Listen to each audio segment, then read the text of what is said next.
இப்படி ஒரு நிலைமையை உண்டாக்கி வச்சுட்டு இவங்க சொல்றாங்க நமக்கு ஆட்சி செய்ய தெரியாதுன்னு, நம்ம அமைச்சர்களுக்கும் நம்ம சட்டமன்ற உறுப்பினர்களுக்கும் ஒன்னும் தெரியாதுன்னு. ஆமாங்க, எங்களுக்கு தெரியாதுதான்.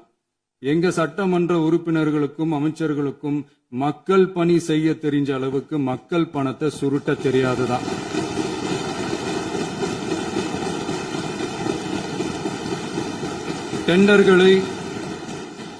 டெண்டர்களை முறைப்படுத்த தெரிஞ்ச அளவுக்கு அதோட ரேட்டை உயர்த்தி ஊழல் செய்ய தெரியாதுதான்.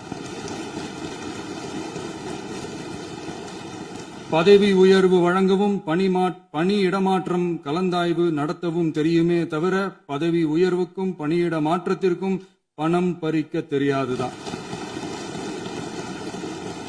புதிய பணியிடங்கள் உருவாக்க தெரியுமே தவிர அந்த பணியிடங்களை பணத்துக்கு விற்க தெரியாதுதான். கோயில்கள்ல நடக்கிற நிர்வாக சீர்கேட்டை தடுக்க நீங்க பேசுங்க, நீங்க கண்டினியூ பண்ணுங்க. கோயில்கள்ல நடக்கிற நிர்வாக சீர்கேட்டை தடுக்க தெரியுமே தவிர கோயில் பணத்தை கொள்ளையடிக்க தெரியாதுதான். தங்கத்தை உருக்கி தாரை வார்க்க தெரியாதுதான். கனிம வளத்தை பாதுகாக்க தெரிஞ்ச அளவுக்கு கனிமத்தை வித்து கொள்ளையடிக்க தெரியாதுதான்.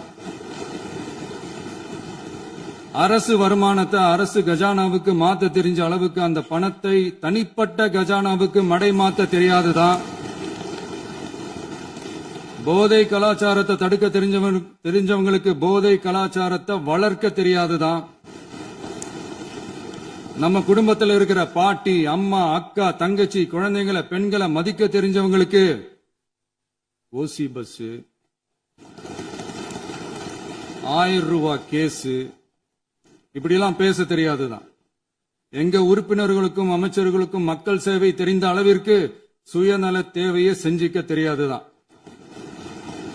அதனாலதான் சொல்றோம், எங்களை பார்த்து எதுவும் தெரியாதுன்னு சொல்றவங்களுக்கு சொல்றோம், இதெல்லாம் எங்களுக்கு தெரியாதுதான்.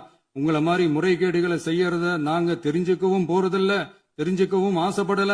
அத கடைசி வரைக்கும் எங்களுக்கு தெரியாமலே இருந்துட்டு போகட்டும். அதனால நாங்களும் எங்க மக்களும் வெரி வெரி ஹாப்பி தான்.